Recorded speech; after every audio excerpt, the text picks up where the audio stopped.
Thank you very much. It's very nice to be back here on Musqueam territory, where I did my undergraduate degree. So I'll just get started. With a nod to Michael Brown, I'm going to start with a question. Who owns Dane-zaa dreamers' songs? Is it the dreamer who brought the songs down from heaven? Is it God? Is it the performer of the song? Is it the listener or the audience of the performer? Is it the community?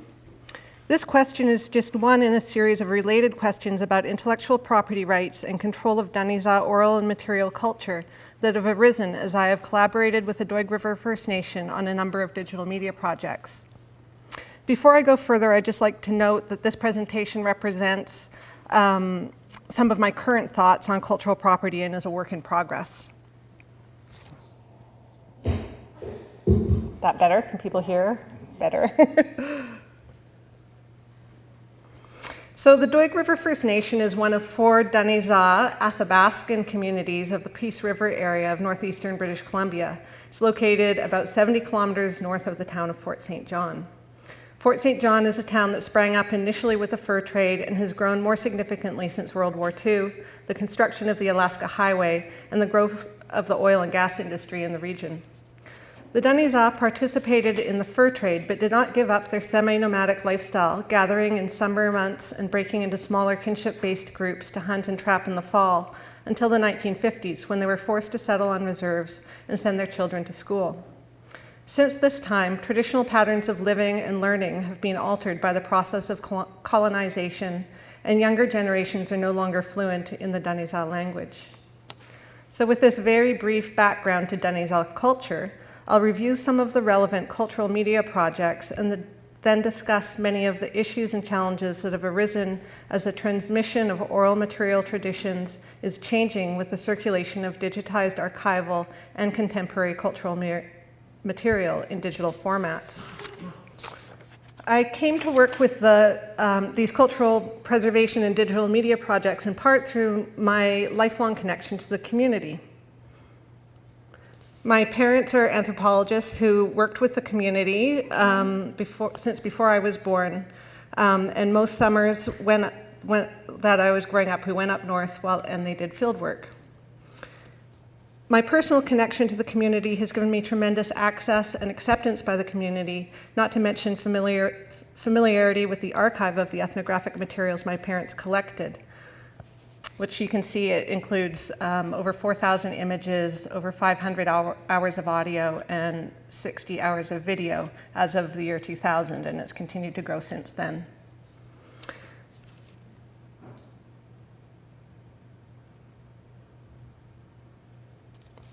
So the first project was a digital preservation project.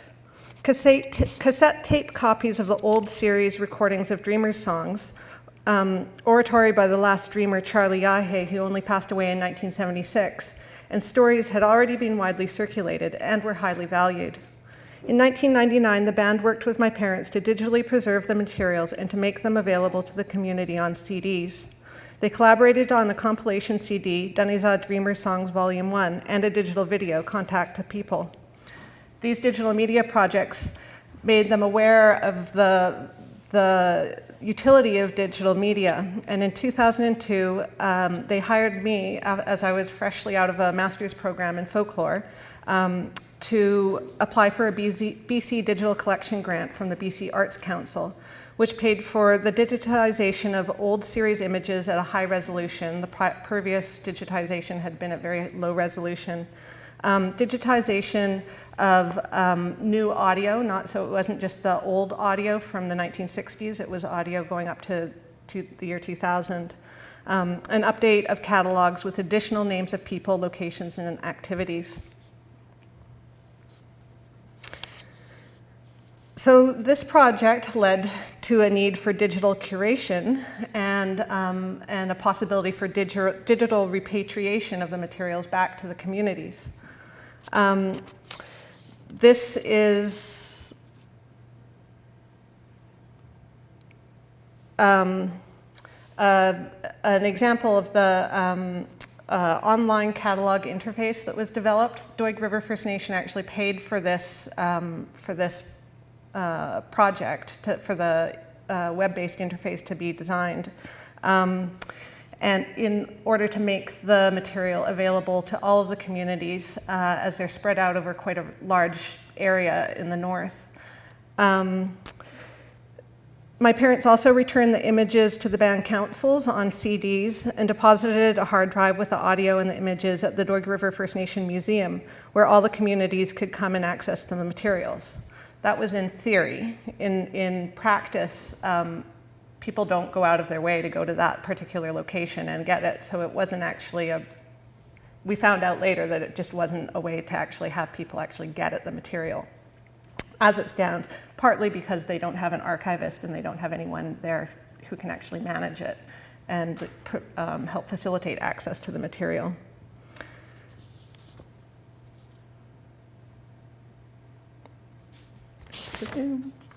So this went live in 2003. It was initially open to the public, but it was later, quite soon later, password protected.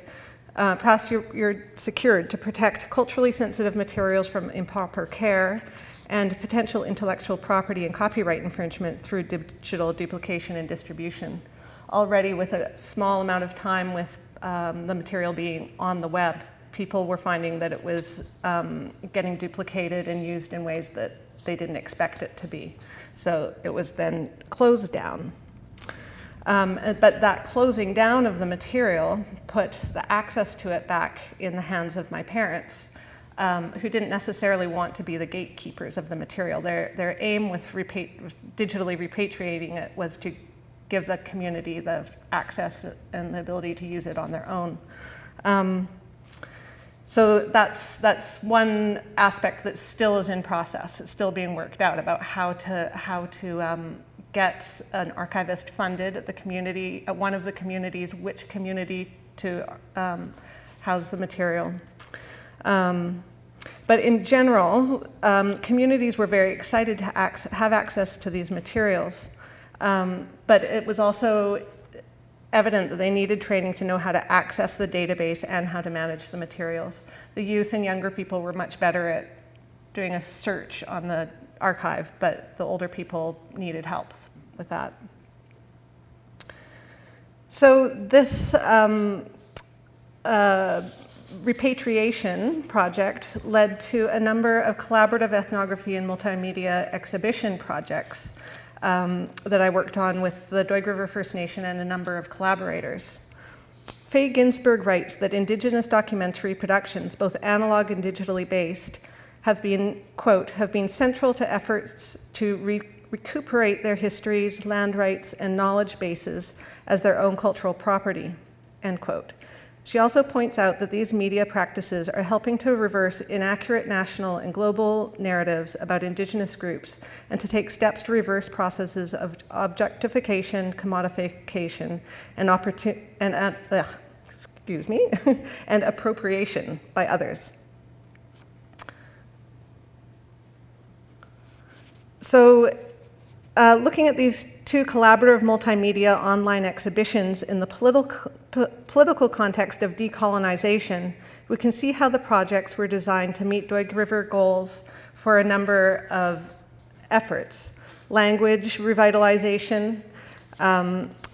These were multimedia exhibits, as I said, so transcripts were able to be linked to audio files and video files, and then PDFs of the material were able to be provided for download so people could study them at their leisure or study them online and listen to them online and also access the material anytime they wanted, not having to go to one particular location to access the material. Other goals included youth skills building and capacity building, youth engagement with elders, autoethnography and self-documentation of their own cultural traditions, and public education about their culture. So all of these efforts have contributed to cultural revitalization and strengthening the people's Aboriginal and Dane-zaa identities. Both of these projects included storyboarding, which involved the entire team. The first project is Hara Kandatzet, the Dane-zaa moose hunt. So it was launched in 2004, and it was funded by Canada's Digital Collections Grant from, and the Doig River First Nation.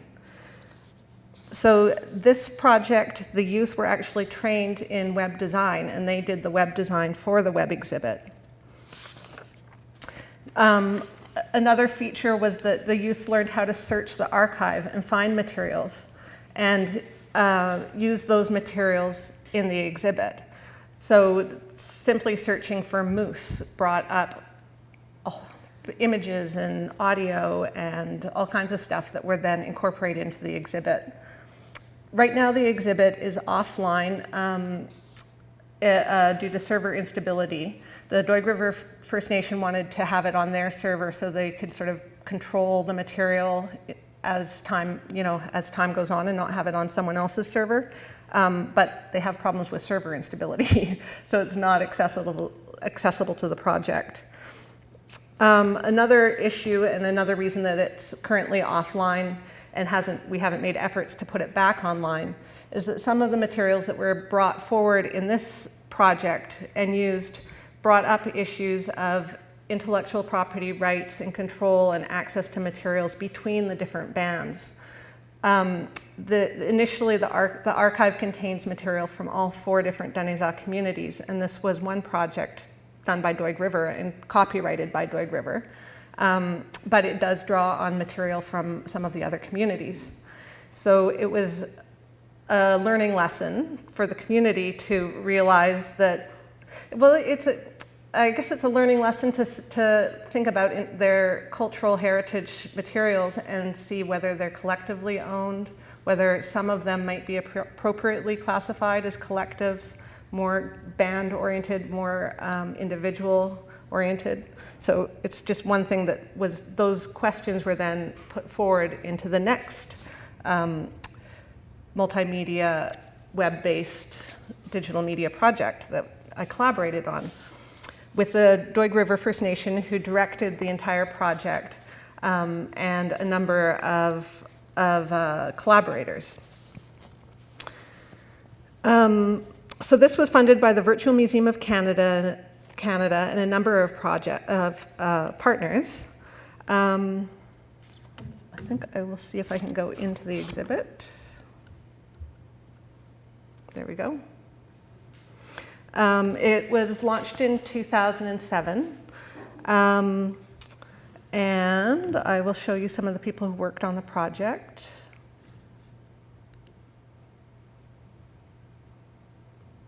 So these are a group of youth, elders, adult community members, visual anthropologist Kate Hennessy, visual anthropologist Peter Biella, who's there, who's from San Francisco State University, who did youth video mentoring with the youth and taught them how to do the video production, which almost all of the video on the site was actually shot by the Dane-zaa youth.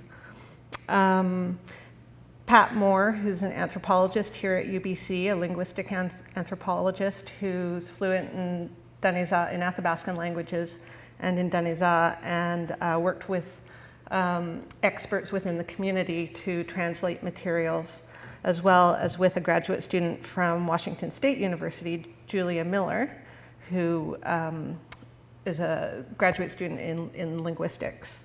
Then my parents, Robin Ridington and Jillian Ridington, who's my stepmother, worked as project advisors, helped with access to the archival materials that were incorporated into the project. I guess what I should go back and say is the project is sort of based around new oral histories that were collected through video during this whole process of production, and then incorporates images from the production process itself into the exhibit also. We went to a series of, the community decided to go to a series of 8 different places in Dane-zaa territory And this was all decided. The content for the exhibit wasn't determined before the exhibit. It was just known it was going to be about their culture and stories and songs. But what the theme and what stories and what songs was left up to the community to decide. And so we had a series of planning meetings and then storyboarding meetings where the entire community came and participated. And we encouraged everyone to come. We put posters on every single door in the community and got a huge turnout, actually. So over a month period, we went to 8 different places.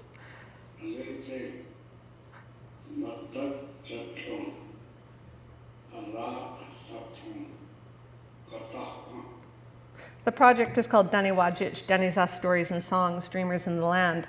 And Danny Wajich means the people speak.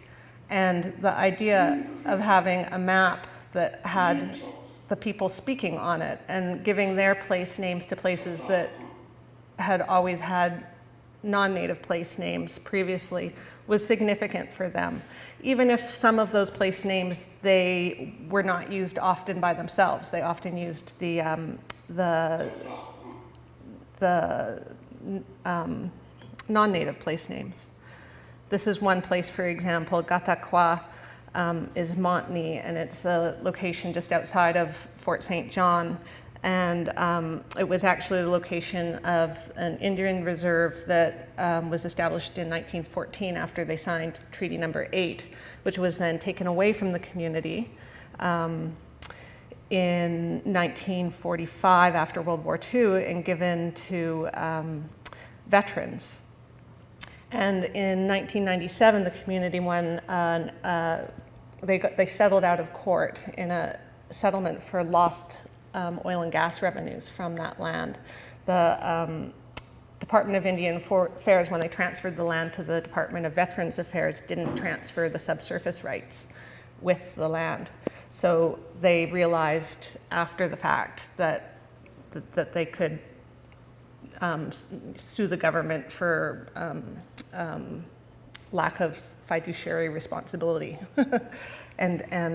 So with that money, they were awarded, I think it's $147 million between 2 bands. And I should say the bands, Indian reserves weren't set up until the 1950s in this area. So the bands previous to this had the communities had interconnections between all of the different groups there weren't sort of set communities. There were a series of people who were related by kinship, and there was an overall identity by their language and their traditional territories. So Dane-zaa was sort of their big identity, and wherever they happened to, their families happened to live and camp was sort of that family's traditional area. But it's not traditional territory. It's not owned, and it's not. There's no hereditary titles or anything like that that the community has for the land. So this is just one example of, on each of these places, people went to the places and they told stories, and I won't show you them all, but there's, all these are video links to people talking about that particular place. Chief Jerry Atachi describes how the band won compensation for the loss of the former reserve at Hanasagi, and he led that struggle for over 20 years. So his perspective is really interesting to get on it. And then there's songs, and there's a song that the dreamer Gaïen dreamed about this place called Sine Chige Chige, which means the place where happiness dwells, because this place was a traditional gathering spot for the communities in the summertime. And the Department of Indian Affairs had sort of felt like they weren't using it because they weren't settling on it and they weren't farming it, which is what they had instructed them to do. and so even though it was an incredibly important place for them, and they have dreamer songs associated with the dance grounds there, and it was still taken, it was seen that it wasn't being used, and it was then taken away.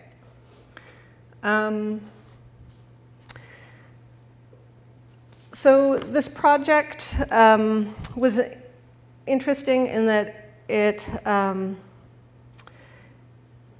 as I said, the community was involved in storyboarding processes, and then as we came up with, unlike the moose hunt project, Tareka Nazat, which was the website was designed by Dane-zaa youth. This one was, the web exhibit was designed by professional web designers, but the youth did all the video documentation, a lot of the oral history work, along with the other ethnographic mentors that worked on the project. And at one of these first planning meetings, Chief Gary Oker brought a drum that he had been, had come into his care after his grandfather had died, and his grandfather was a songkeeper, and had, he thought he had been given the drum by the dreamer Charlie Yahe, and it had a drawing of a dreamer's images of a traveling to heaven painted on the drum. And he brought that to the meeting, and the elders immediately started to recontextualize and tell stories about that drum. And it turns out that it wasn't actually, it was used by Charlie Yahe, but it had been given to him by the dreamer Gayan, and Gayan was the one who had painted the drum and received those particular images. And the drum was off, it was broken, it had not been cared for well, and it was, the drum head was separated from the frame. There was no frame with it, basically. And Chief Gary Oker saw it as a symbol of an opportunity for renewal and connecting back to traditions and engaging youth to learn what these symbols on the dream meant, and to learn about the dreamers and what they taught the people and how they instructed the people to live and to renew the world through their world renewal ceremonies at dreamers' dances.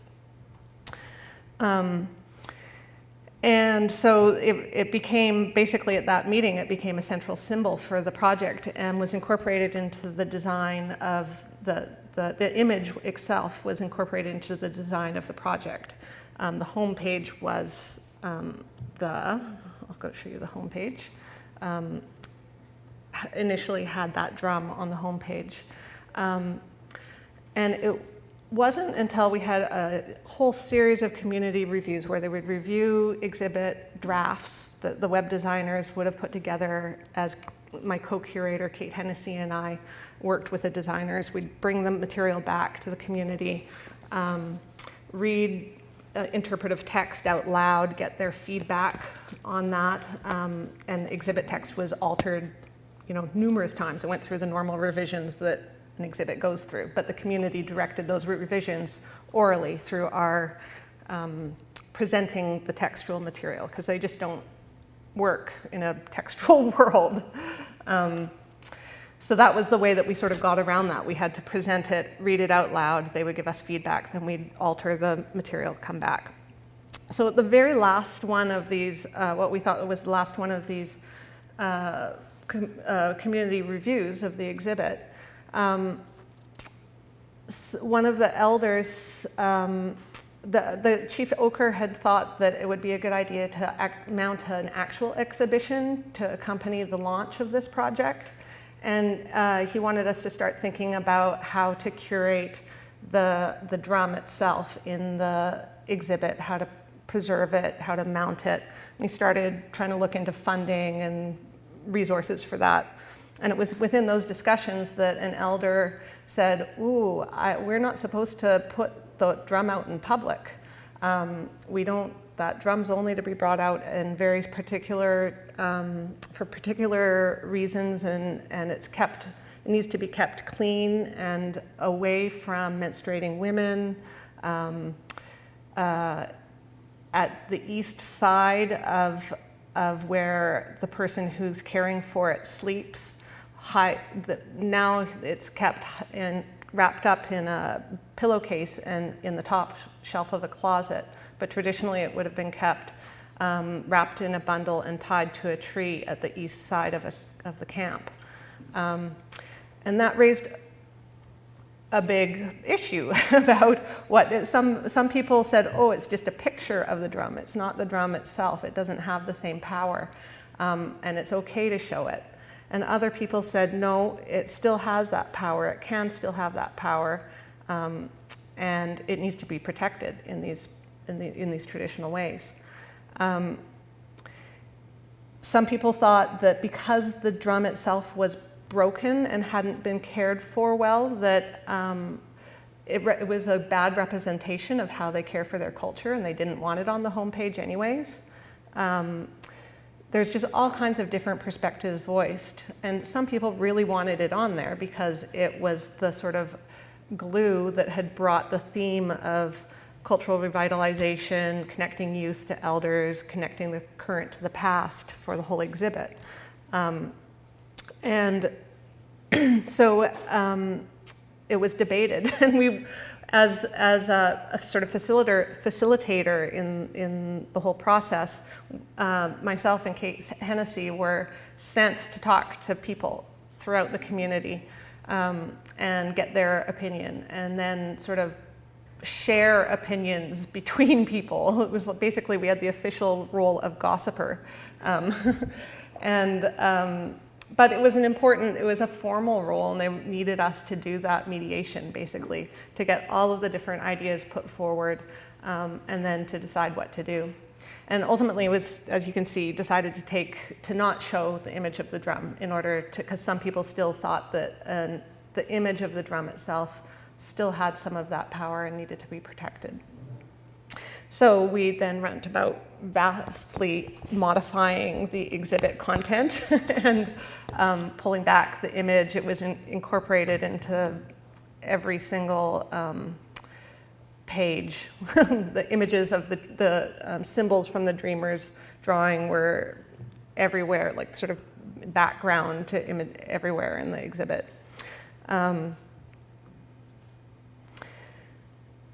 Another issue that came up during the exhibit was similar to the moose hunt project, whether it was okay to use images of someone who was now at a different reserve. And one of those people was Charlie Yahe, who was the dreamer for the Doig River people, visited their community often. His wife was from that kinship universe.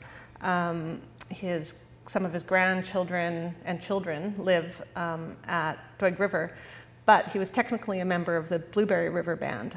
And because of that,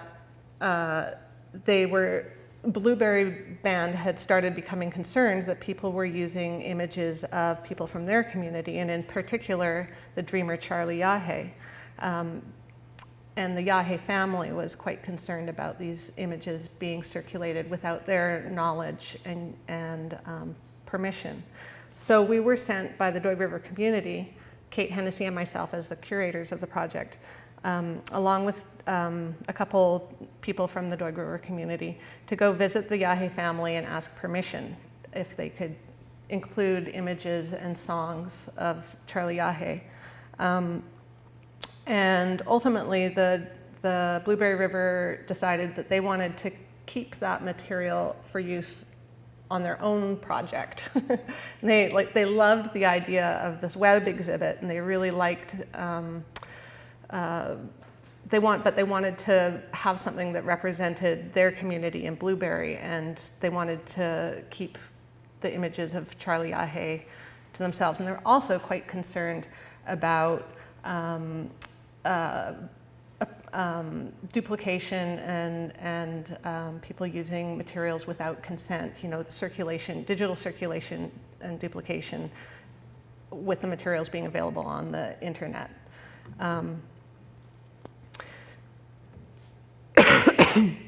So all of these issues, I will go back, that came up with this project and the previous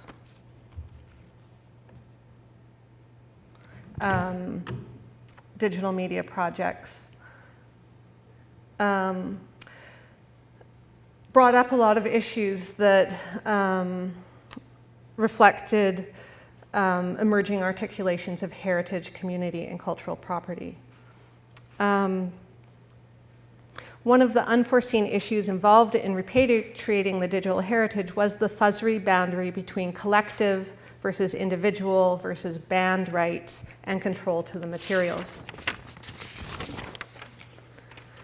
So in terms of repatriation in the post-colonial landscape, NAGPRA, the Native American Graves Protection and Repatriation Act, passed in 1990 in the United States. In relation to that, like NAGPRA, digital repatriation has grown out of a post-colonial desire to return collections of cultural materials to communities for their own care and control.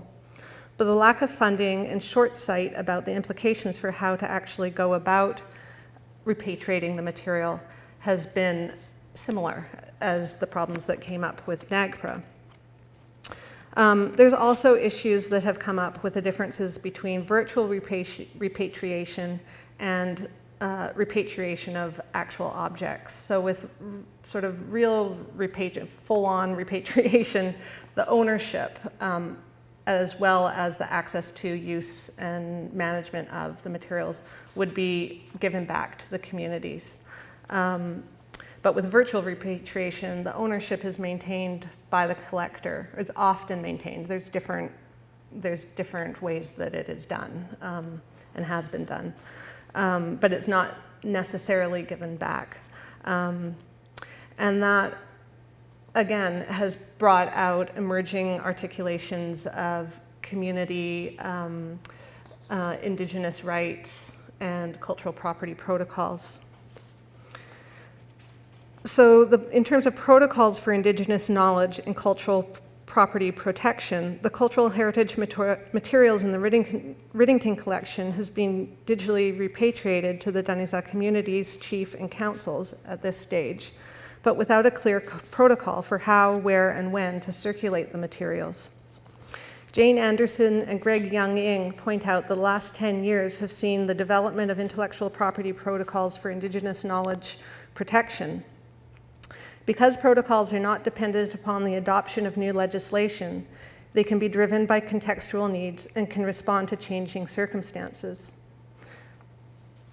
In terms of Dane-zaa social structure and trying to identify appropriate protocols, in writing about Dane-zaa land use and processes for negotiating conflicts over land use, Hugh Brody notes that the Dane-zaa, along with other subarctic and Arctic hunting people, have a socioeconomic system that is highly flexible and without emphatic ideas of private or even family property.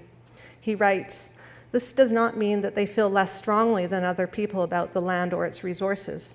However, it does mean that they represent and express these feelings differently." A similar view of Dane-zaa conceptions of ownership was noted by anthropologist Pliny Goddard. In his 1916 writing about Beaver Indian or Dane-zaa social organization, he also remarks on the non-stratified and non-material orientation of Dane-zaa culture. As he writes, "There appears to be no clans or other systems of grouping other than the family or bands of relatives camped together.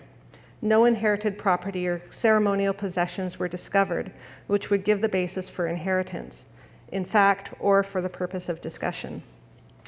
Antonia Mills also notes the simplicity and flexibility of Dane-zaa social organization. She describes this extreme fluidity of social. She describes this as extreme fluidity of social groups and as an adaptation to their natural subarctic surroundings, which cannot support band sizes over about 50 people, which in turn must break up into smaller family groups during the harsh winter months. Through my work and experiences with the Dane-zaa, I know that this non-stratified, individualistic, and family-oriented social orientation still persists. Elected band councils and chiefs are not seen as having final authority, and they are urged to consult with elders and the rest of the people and not to work on their own. Direct conflict is avoided if at all possible, and issues are worked out in a slightly indirect way, but by having others relay messages about someone's grievance. As controversial issues about access and intellectual property rights to control particular heritage materials arose during the community review process for the Dane-Wajich project, the indirect process of mediation was used. This community, and as I have said already, the community used myself and my co-curator, Kate Hennessy, as messengers. For instance, we were sent to talk to, I think I covered this already, we were sent to talk to the Blueberry River First Nation by the Doig River First Nation to initiate requests to use images and songs from The Last Dreamer.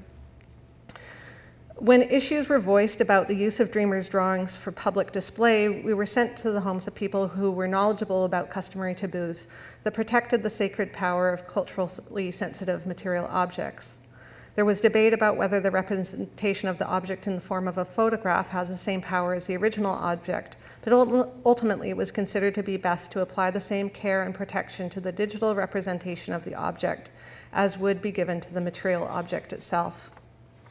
Faye Ginsberg, in her discussion of Australian Aboriginal practices to restrict access to particular documentations of religious life based on kinship protocols and initiation rites, raises key questions for us regarding religion, media, and the public sphere. She suggests that there is often a profound ethnocentrism that too often blinds the ways in which we understand media and its relationship to collective religious expression.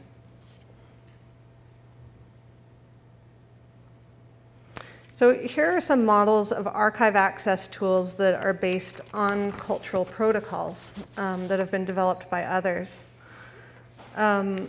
This is the Digital Dynamics Across Cultures project, and it's a tool for accessing an archive of Warramungu, or Central Australian materials about places, which they call tracks. And this tool implements Warramungu cultural protocols for distribution, reproduction, and creation of knowledge. So in this particular example, there is a death restriction. And when I clicked on the learn more about the protocol, it says the protocol to not say someone's name after they pass away for a period of time. That's why that material is blocked. And you can see they've actually used duct tape to block out the person. So you're not supposed to look at or hear the person for a period of time after it's passed away. And when the family decides that enough time has passed and it's okay, then they remove that restriction, and people who are going to this digital archive can then access that material. They have similar things for gender restrictions. I didn't show it here, but there's the same thing. It says you get a big box that comes up and says only women can see this material, or only men can see this material.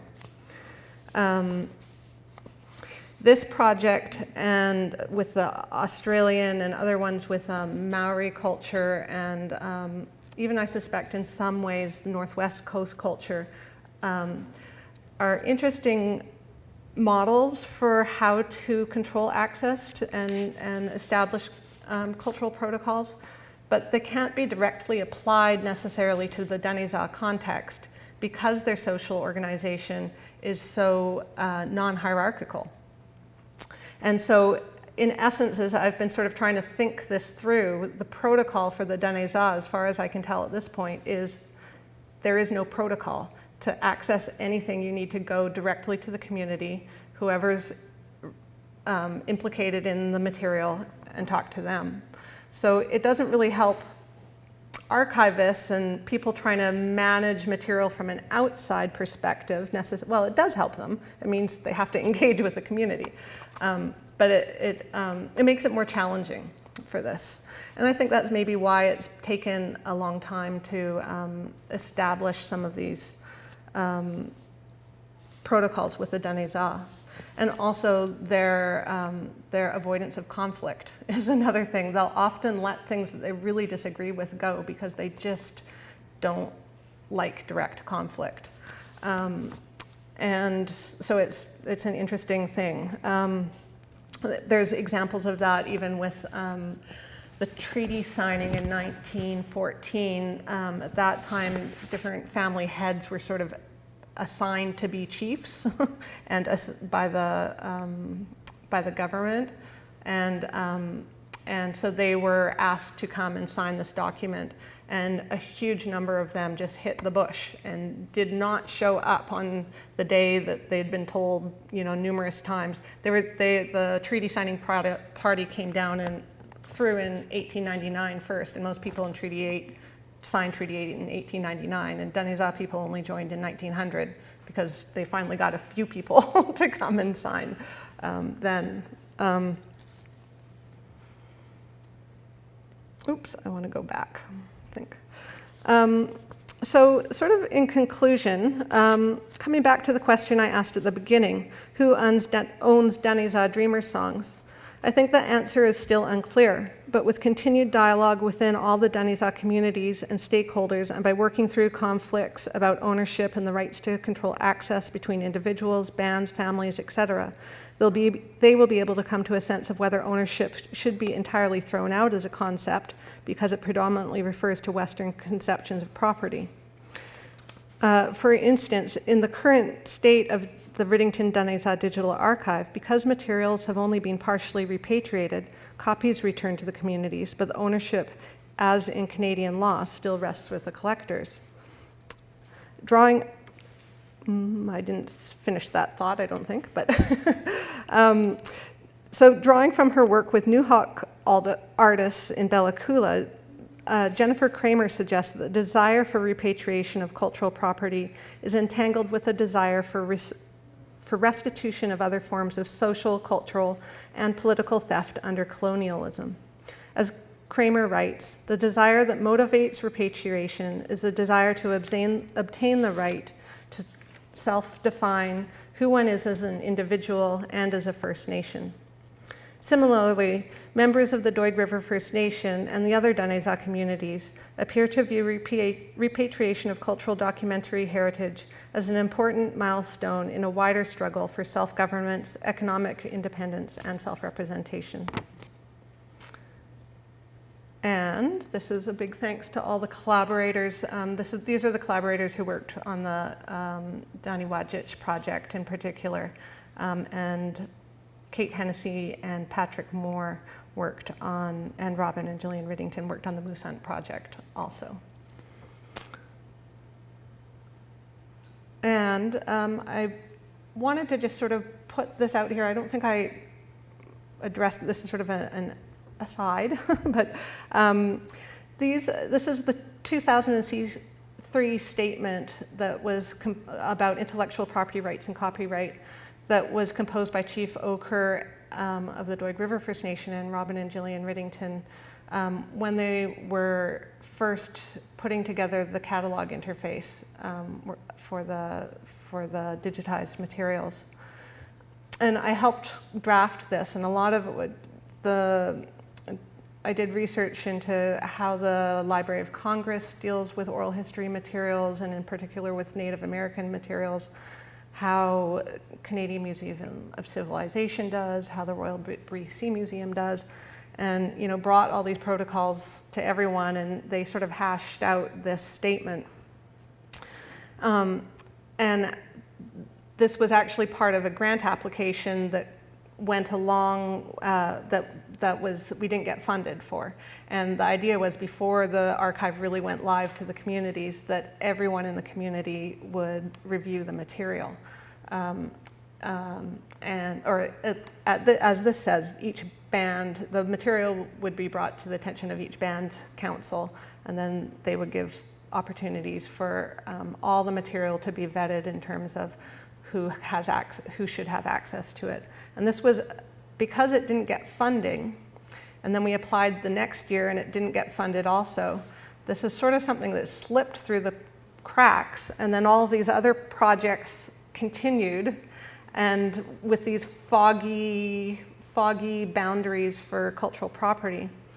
But I think it's actually been interesting to have it be, I think that the projects have been able to bring forward these issues in a way that wouldn't have come forward without the material being a little bit circulated. It's not open. It was a short period of time when it was open, and Chief Gary Oker was really excited about access to the material and widely distributed, particularly copies of images.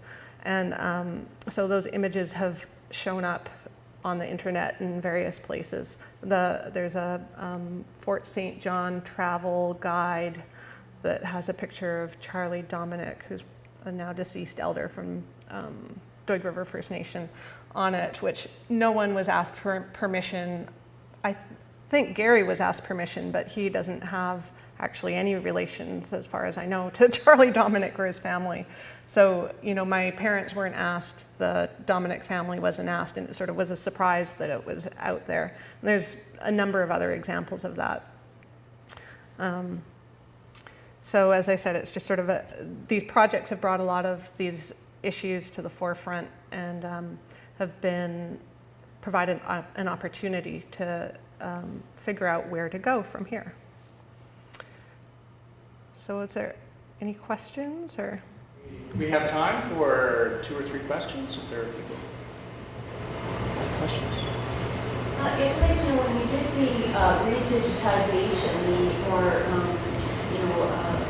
preferable, more advanced digitization, did you work with the old digital material, or did you work with the original objects again? We worked with the original objects again. For the audio, in the mid-90s, my dad, there's some sort of interesting things that have happened because this is has been a private archive, not one that's been deposited in any university repository or anything. So it's just been sort of maintained in their basement and house and, you know, over the years. And then in the 90s, they started getting really concerned about it preserving it in digital form. And my dad transferred all of the audio, all of the old audio that was from reel-to-reel viewer recordings to DAT, thinking that that was a good medium, and that's not a good medium for digital preservation. So that's why it was re-digitized, even though DATs are digital, there's still tape that's not stable. So they were digitized into digital files as part of the preservation project with, and we got there was sort of one clean, some of the reel-to-reels had already degraded so that they were bleeding through onto the sides of the tape. And we hired a sound engineer to do the reel-to-reel dubbing of the materials, but went back to the originals, and with the images too, had them scanned professionally and from negatives and slides. And they're all at like 72 megabyte scans, so they're pretty big scans, so you can produce a poster or something big with it if you want. And then sort of working copies have been created from that. And they've all been archived on CD and then on a series of hard drives. And so each band has a hard drive and a CD with the images on it, well, the earlier images. But they're not, I think we're always getting requests for, can we have copies of this or that? So the problem with the bands archiving it is they don't have a system for archiving. And that's why Doig River First Nation, when they opened this big community center in 2003 on their reserve, it's a multi-million-dollar beautiful facility, and they built a museum in it, a community museum, and there's the idea was to have access to the digital archive there. And they ended up having to, because there was no one to staff it full-time, that's basically not accessible. The hard drive is in the band manager's filing cabinet, and you have to go ask him for it because they were worried people were going to steal it, and people were messing around with content on it if they left the computer open. So it's sort of and Doig River, I worked with Doig River to actually prepare a couple job descriptions, one for a community archivist and one for an archivist, and with the idea that we create the idea of what we want and then apply for some grants to try and get some funding. And we haven't gone any further than that. But the need is there, and some of the problems with the communities are skill development, finding someone who has the computer skills necessary to really manage the material, and also because of their location, getting an archivist who wants to work there and is willing to. So I think there's ample opportunity for graduate students who are interested in working with the community to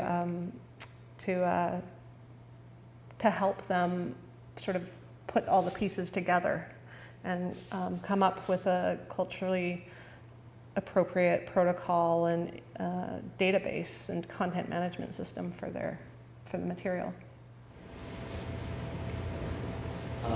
Any other questions? We've got time for one more.